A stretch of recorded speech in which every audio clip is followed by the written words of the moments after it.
Hi everybody, we're talking to Jane Clapp and she's going to show us how to put our body and our mind together because they belong together. So this particular exercise she's going to show us is all about learning how to just be by being with your breath. Which is definitely something I need and probably something that you would like to know about as well. You can find Jane at janeclapp.com. I don't know about you guys, but I often have a hard time breathing. Just simple breathing. You get stressed, you find that you catch your breath, right? You literally catch your breath. You're going to show us a real simple exercise to help us not do that. Well, I think the tricky part is as soon as people notice their breath, the very next thing they do is they try to change it. Aha, so true. Right, but if you're really stressed and you try to breathe deeply into that, your body isn't going to allow the breath in. And so what we do is we end up breathing more deeply into our accessory breathing muscles, which aren't really meant to be doing a lot of the breathing, and then those muscles feed back up to our brain that there's something wrong. Aha.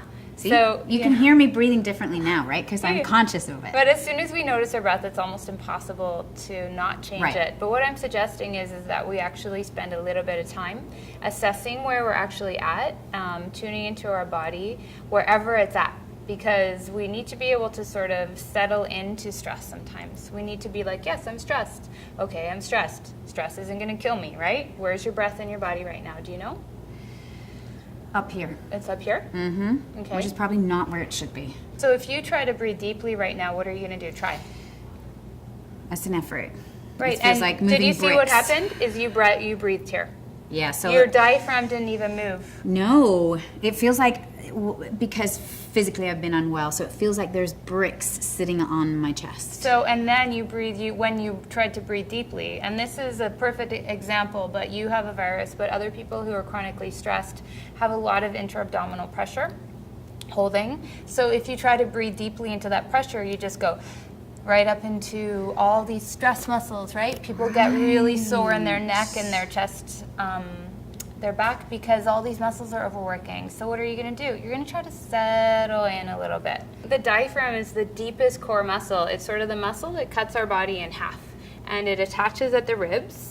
And it's shaped sort of like a parachute. And then it attaches at our ribs. And when it's relaxed, it's actually kind of dome shaped like this. Okay. And then when it contracts on the inhale. It's supposed to, when we're breathing diaphragmatically, which we're meant to be how we're meant to be breathing for most of our day, it goes like this. It doesn't have to be big breaths. Our body knows how much air it needs. So stop sucking in your gut, people. Oh, that's a tricky one, right? That's true. Actually, I try to teach people how to relax their belly as well, because all that tension and pressure around our middle can actually inhibit the diaphragm moving. And then what happens is we don't have peristalsis, which we get constipated. Peristalsis? Yeah, so just natural like rhythm in your... So the stuff doesn't flow. Because our diaphragm isn't moving and pressing on our organs. Interesting. So show us what we can do to breathe better. I will say it's a bit more complicated than this, but a really important starting point is to be able to notice where your breath is in your body. Right. So for me right now, I would say it's a combination of diaphragmatic breathing and a little bit in my chest. And so sometimes what I suggest people do is put their hand where they feel the breath happening the most in your body. When we're under stress, or when we're in fight or flight or freeze, our breath is going to change. And that's a natural biological response to stress. But the tricky part is when we start breathing that way a lot, our body forgets how to breathe in a relaxed way. So we can't kind of force relaxation. It's not our body's going to be like, no, I'm not going to relax. I'm not ready to relax. I'm uptight, man. I'm uptight. I'm uptight. So part of it is just tuning into where you feel the physical sensation of breath the most in your body. I wouldn't suggest you do this exercise if you're super stressed and super agitated. I suggest you move. Close your eyes. Okay. You can ground in your feet. You could be seated for this as well. You could be lying down.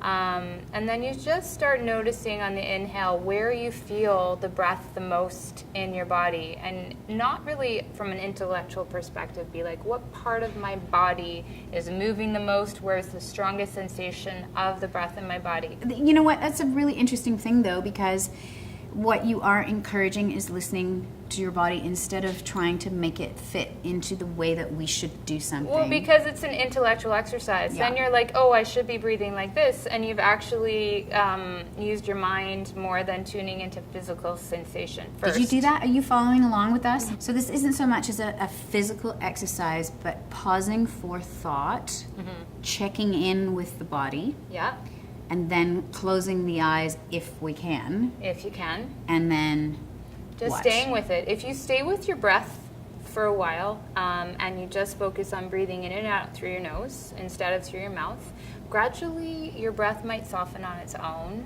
And then if you can do that for long enough, then your body's going to remember how to breathe in a relaxed way. But if we immediately go to fixing, then we're really missing that important step that noticing our breath can provide for us. I love that. We always go to let's fix it. Yeah. Right? That's what we do. But I'm you're going to saying breathe well. I'm going to breathe yes, right. I'm going to do it the be- right way. So Yeah. instead of doing that, it's just be where we are. Yeah, and then maybe after you're able to be with your breath as it is, you can start thinking about maybe changing your breath. I love But, it. yeah. I love it. If you'd like to get in touch with Jane and talk about any breathing issues that you have, or let us know if you've tried this technique and it's worked for you, we'd love to hear from you. So get in touch with Jane at janeclap.com.